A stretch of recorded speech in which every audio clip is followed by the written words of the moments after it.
Assalamu alaikum wa rahmatullahi wa barakatuh. To some of you and peace out to the rest of you. I realize that there is a lot of background noise. I'm in a mall and there's not really much I'm going to be able to do about it, but I will try to make sure that I'm audible to you.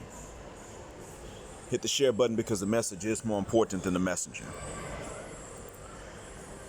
Years ago, I tried to teach in the USA, and this was sincere on my part because teaching is my calling. Unfortunately, the economy was bad, so I was entering a field that even though I should have entered years before, was now being entered into by many people that were just looking for a job and not necessarily or specifically to teach. Now, this was a blessing and a curse in one, because those of us who really wanted to teach were distinct in that regard during the process of getting these degrees, allowing us to do so, and it showed. But we still had to compete with classmates who just wanted the jobs and the summers off. You know me. When it comes to benefits, I don't take an either or approach until I really see that two of them are mutually exclusive, like free time and a lot of money, or eating what tastes the best and being healthy. So I wanted summers off and to actually teach during the rest of the year. I quickly learned that it was hard to get teaching jobs and impossible to get the ones that a teacher can keep by simply doing her or his job. I could not get the ones that other teachers would want, and I could barely get the ones that other teachers would lose because the locations and students were so bad that doing your job never sufficed, and you could lose it anyway, especially if you were a heterosexual black male. The reason is that all accountability is rolled downhill, from the school boards to the principals to the teachers. The only ones to whom the students ever have to really answer are the parents. They have no accountability on them, and they're not going to hold the students to it. So in Georgia, students even controlled the parents, or at least were completely free of being controlled by the parents. A lot of this had to do with the immigration status of these parents. The kids knew this, and they would hold it over the parents' heads because the kids were less afraid of being separated from their parents in the event of a deportation than the parents were of being deported. These kids were not so afraid of being put in government homes the way that the parents were afraid of being sent back to El Salvador, Honduras, and Mexico, or Guatemala. What a lot of them did not know was that in Georgia, the state could prosecute you for not disciplining your child, which then could lead to the feds coming in and deporting your butt. In my hometown, it was different in that the parents had the ability and willingness to tear their kids' behinds up even in front of us. Most of them were in the U.S. legally. Matter of fact, I should say illegally, but that was due to a kidnapping generations ago and not due to them sneaking across any boundaries that Massa has since drawn up. So, deportation, hell, there's no place to which they could be deported. Ancestors didn't want to go to the States in the first place or to anywhere in the Americas and didn't have a choice. So the issue there was negative peer pressure. And it always went out in the long term because the parents had to stay on the kids because there was always a negative peer pressure to cheat the parents, to cheat the system. Really, there wasn't a negative peer pressure to cheat the system academically and pass by cheating, but to just not study and actually earn a better grade. It didn't matter if you failed or they passed you. It didn't really matter as long as you weren't actually studying and earning the grade. So students always wound up being more important to each other than their own parents were to them. And in any case, I saw that actually reaching many students was just impossible. They didn't all have to have anything against educators and administrators. They simply weren't going to work so that they could perform academically. And in both states in which I taught, teachers were blamed for bad test scores. And students would score poorly on state or federal tests because the state could grade them and there was no accountability on the state. But if we graded the classroom test that we administered, then we had to be lenient. Then they would say, why are they passing your test but not our test? Well, I'm not allowed to flunk them anyway. But you are. That's why. You could give a child the website URL itself, and he could copy it down in a notebook, go home, and I kid you not, he would put the URL into the search bar in Google or Bing instead of going to the address bar at the top where the URL belongs. And the next day, this kid would come back and say, I couldn't find anything, and the kid wouldn't be lying. They could use technology as long as it was not for constructive purposes. They knew how to use it to ruin someone's reputation. They had no issues. And see, that's why a lot of these websites have their own apps. It's not just because they're independent websites of each other, but it is also so that they could sit up on someone's smartphone even back then. But when it came to using a laptop, then they have to type in the URL and they wouldn't be able to do it. They could use YouTube like pros. They could use Facebook and Twitter like pros, but they couldn't read a website from a university to tell us if something was valid or not. We couldn't get them to learn anything, and we couldn't get them to score well on any test, no matter how easy it was. The worst grade to teach was always 7th grade, and guess where they put heterosexual black male teachers every mother cuss word time? They would move other teachers to better grades and put a new black male teacher in the 7th grade if they could. I know, they did such. When I would get teaching jobs, it was always the 7th grade. I would always ask for any grade other than that. I would get the 7th grade. I wasn't the only one. The only way I could get other grades is if I taught them along with the 7th grade. It was that bad. Now, we had no extra authority to discipline the wayward either. So when they acted up, we black male straight teachers were blamed again for it. And in Georgia, parents would do everything but beat submission into the kids for the reasons that I told you. In my hometown, they could beat them into submission, but they were only willing to do so for behavior, not academics. They didn't care about their academic performance as much. They didn't want the child to misbehave. Now in Georgia, the students knew they had the teachers' careers in their hands, so you had to almost cater to them to keep them employed, but it still didn't mean you could get them to study and perform. In my hometown, they simply knew that they couldn't get into much trouble, and the trouble into which they did get was worth it when the girls would approve of them, be they girls or boys. I realized then that the intellect of the United States was in jeopardy, and yes, I'm aware that I used their willingness to learn in a school system not designed for them as a measure of the future intellect of the population. Yes, I know I did that. But it had more to do with their attitude towards education. See, the schoolwork was easy for them where I taught. They just wouldn't do it. Where I wanted to teach, the schoolwork would have been easy and difficult and in the middle, all of this mixed in, but they would have been willing to perform. Now, when I realized this was the end of 2009. This was 12 years and a few months ago.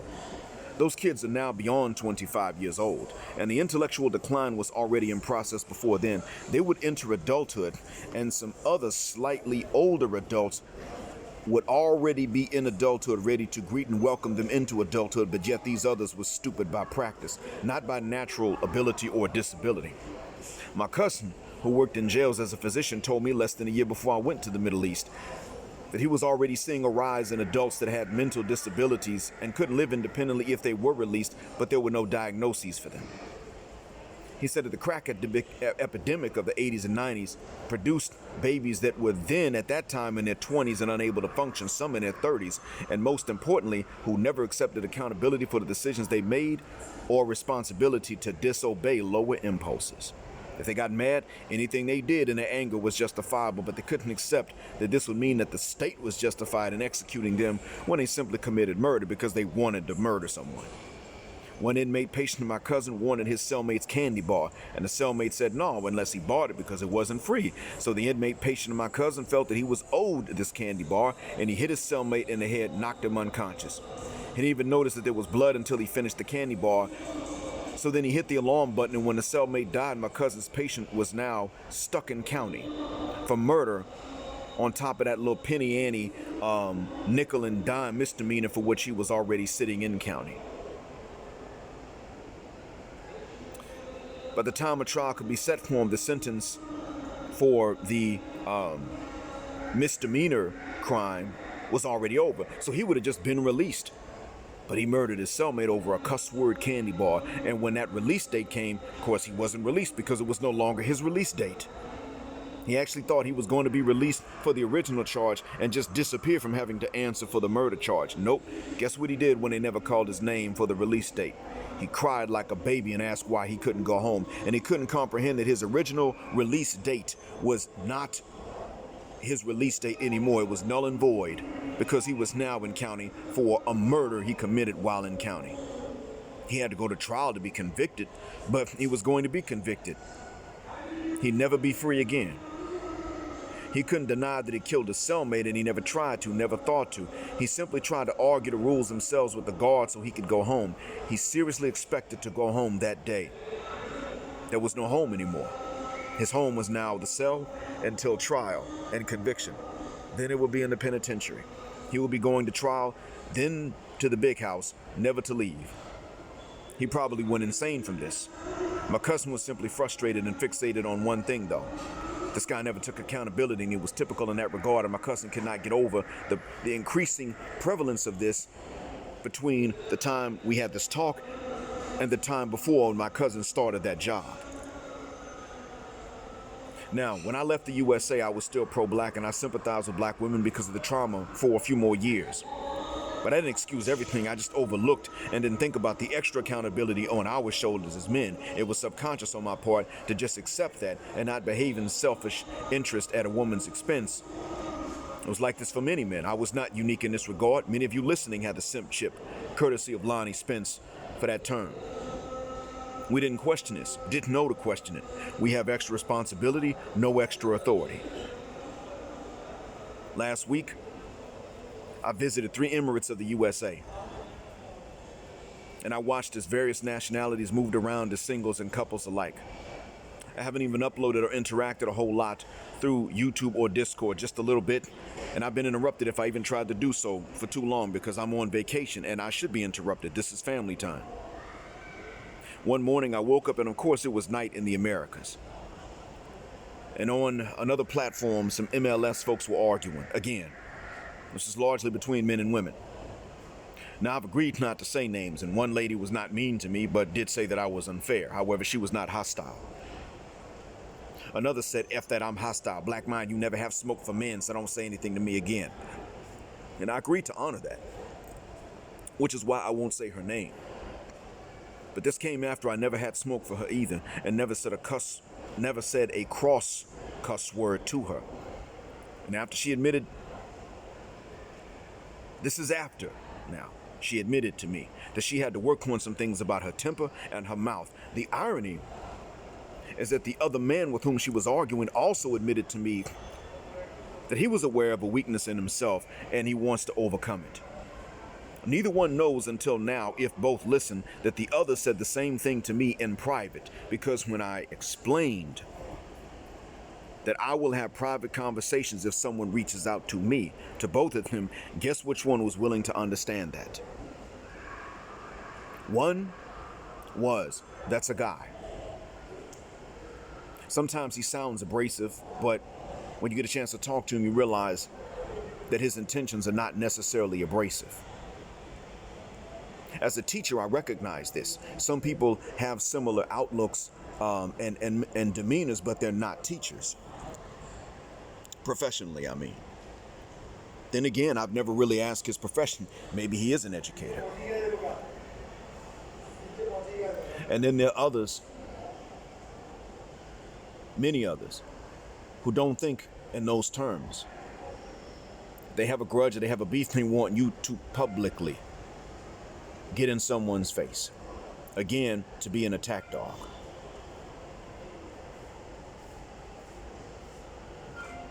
Now, I've done this in certain cases.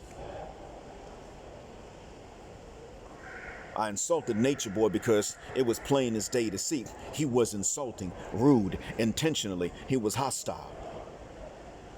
Shout out to Fuller Sports for bringing him to my attention. And that's how I found out how bad it could actually get. But when someone disagrees with a lady who actually has admitted that she's got to work on her mouth and her temper, who admits to not being in full faculty sometimes while on a public platform, that's a whole different ball game.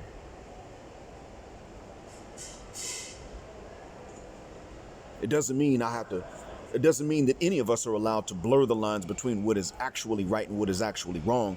What it does mean, though, is that there are cases in which if you want any hope for peace between some folks that are in a grudge, you deal with both privately.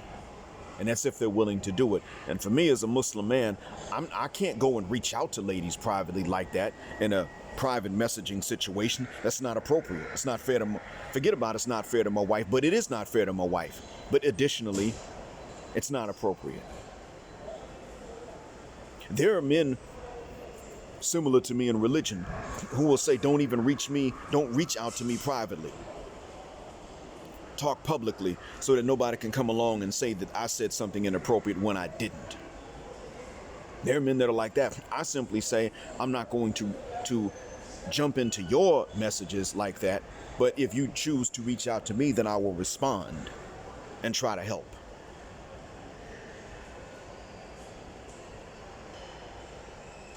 But what I have noticed is that, unfortunately, in dealing with all populations coming from us, coming from African origin in the West, certainly right now in the English-speaking world, or the English-speaking West, I should say, it's hopeless.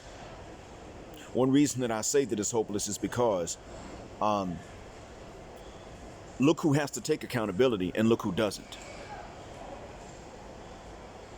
Some can take accountability themselves privately, but publicly they would never say, you know what, if I really want to tackle an issue, I'm going to have to do this a different way. And I can also say that there are men who are going to have to come out and publicly admit if they did something wrong publicly, they're going to have to publicly try to make amends for these. The thing is that while they got to publicly do it on their own, I can privately tell them. I'm certainly not going to slide into dudes' DMs trying to get inappropriate.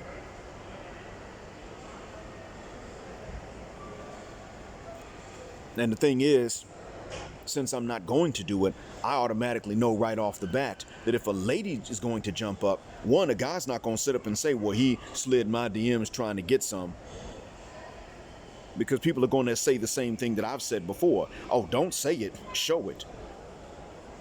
Pull up the screenshots. If that's really the case, go ahead.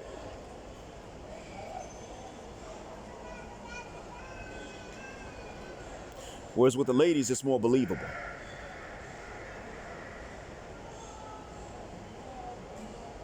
The other thing I've noticed is that, and this is whether we're dealing with the golden sphere or the black manosphere, whatever the percentage of black blood is, what I've noticed is that the ladies are taking statements made and applying different definitions, i.e. like, okay, I get it. Bullying is now understood to mean talking about someone in an insulting manner. It doesn't imply a threat or a physical contact that's hostile. When I was growing up, bullying demanded at least a physical threat, if not physical contact. There had to be like a fake pump at the very least. Somebody feigning like they about to hit you to get you to accept what they were saying about you. There had to be at least that. If there was no physical threat, then it wasn't bullying, it was insulting somebody, driving them, as we said on the Gulf Coast, clowning them, dissing them, but we didn't call that bullying. Okay, I get it. Nowadays, everybody uses bullying to mean less than what it did when I was coming up. But I've noticed that ladies will take, when they're emotional, they will take other terms that define more serious infractions and actions than what someone actually did or said.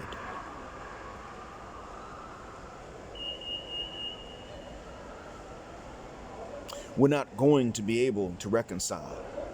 And gentlemen, this is why I tell you not to hate the ladies, not even to start arguments with them. Yeah, I would tell you, gentlemen, watch how you're talking to them. Don't start anything with them. Don't do that. Some of them are going to start with you, but don't start anything with them. Can you disagree? Absolutely. Should you do it diplomatically at first, especially if they're not hostile to you? Absolutely. But there's not going to be an ability for us to even effectively long-term communicate, because once we have to tell them things that they need to do and change, they're not going to accept it because they've never had to. This is part of the reason why it is that some of them will even go in on ladies that that do meet our approval as men. You pick Misha, you pick me. I can't believe you're actually effing him. I actually saw a screenshot where one lady who is angry with me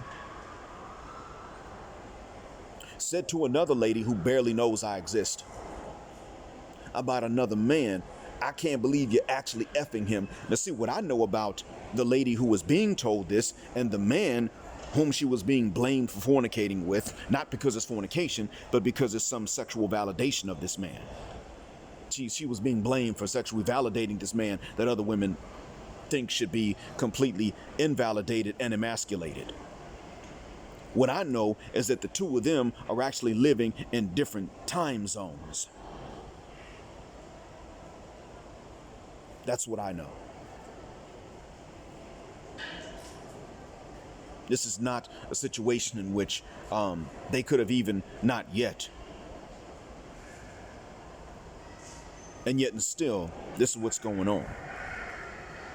So I'm going to say to you gentlemen, for this reason, just like they're applying this negative peer pressure all the time, just to make sure that you as a normal man with a normal height and a normal income, even a good height and a good income, but not exceptional, will always have a difficult time when it comes down to pair bonding, therefore marriage and family.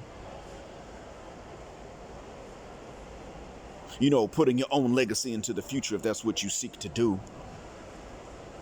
And they use negative peer pressure to do it. I'm saying to you, just like the students have always done this, just to make sure that they don't perform. And usually just to make sure that the teachers they don't like, they can easily get rid of by just failing collectively. I'm saying, gentlemen, we're going to have to start going ahead and getting in each other's business. Now, I don't mean two extremes. One extreme is assuming the worst about someone. Oh, he's nice to his wife, so he is simp. No, that's one extreme. I also don't mean the opposite extreme. Well, I know he's simp and I know that she's mean to him and he's nice to her, but I mean, that's their business. We cool and he and I gonna make this money. No. There has to be not just a social, but a financial penalty. It must be in place, as I said before. Now here, men don't necessarily interfere that much with each other's business. But you know what does happen? Men here don't even say, well, go ahead and start treating her the way she treats you. I mean, a man who's close enough to you might say that. But what many men would say is, wait a minute, you're still with her?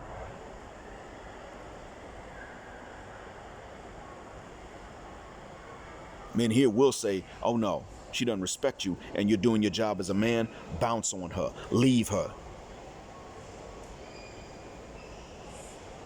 That's what they'll say. We're sitting up here talking about work it out. Well, I know that the kids aren't yours, but stay with her.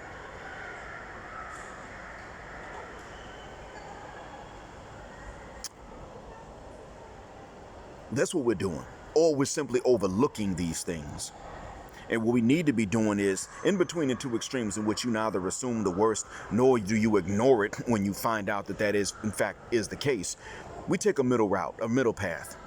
You're not digging in your partner's business, but if it does surface that he is tolerating mistreatment he can't get away with in exchange, and you tell him, we've been programmed, and you put him on this, and if he's like, I'm not going to do all of that, and that's when you cut him off. You don't even have to be mean to him. You ain't got to be nothing to him. And if y'all had a way that y'all working and making money and you're under contract, go ahead and honor that contract until it expires. Don't renew it until you find out equal evidence of him changing later. There's got to be this, because they do it to each other. And it's effective. It makes me look at even mature women and doubt them sometimes when it comes to this. See, my wife and I are very fortunate. Well, I hope she is. I certainly am. I admit that. Doesn't mean I tolerate foolishness. And I don't expect her to do that if I were to be foolish. And that's as much of my business as I should be willing to tell you all. It's very mundane. There's nothing extraordinary really, except, well, things are good. I'm happy. But what I want you all to understand is that in our case, where we live, one of the things that helps is that she herself will say, we're not discussing our business. She will say this. She don't want the other ladies, her lady friends, her colleagues, the lady teachers, to understand much about what goes on between us. And what I also see is a lack of anxiety on her part. When I can compare this marriage to previous, not marriages, but to previous relationships from before I became Muslim, I can say there is a lack of anxiety. Now, I know this by comparison and contrast now. Back then, I didn't fully understand it. But this was in the States. Their relationships was something they used to validate themselves socially. And this is part of why it is that there was this anxiety. As I've said before, you can't validate. I mean, a lady can't get validation if she's assisting, she's with an ambiguous man. Where we live, we can. It doesn't matter. I mean, it's not about somebody else's validation anyway. See, where we live, the men don't get in each other's business very much, but to a certain extent they can. That extent is more than that which would be allowed when ladies do. They can trade secrets, and they do. Oh, they discuss, but there's a limit past which they simply can't go, because they know that if men find out that they're discussing the men, if the men find out that he and he and he and he and I are being discussed, they know that that's a recipe for disaster. Whereas we're actually allowed to give a bit more advice if we know each other well and things become more obvious.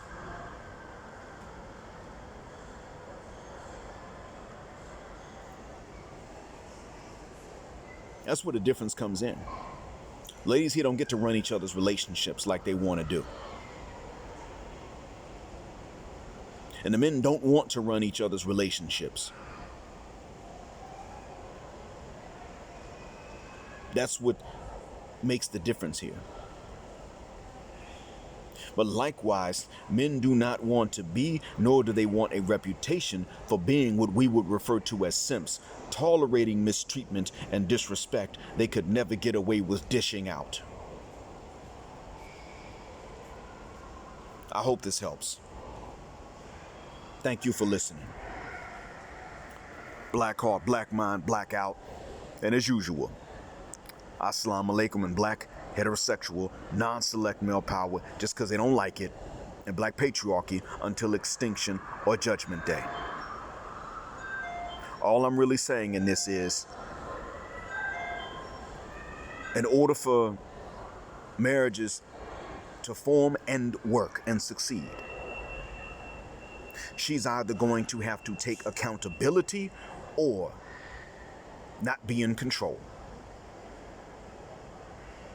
They've refused both. Get your passports, gentlemen.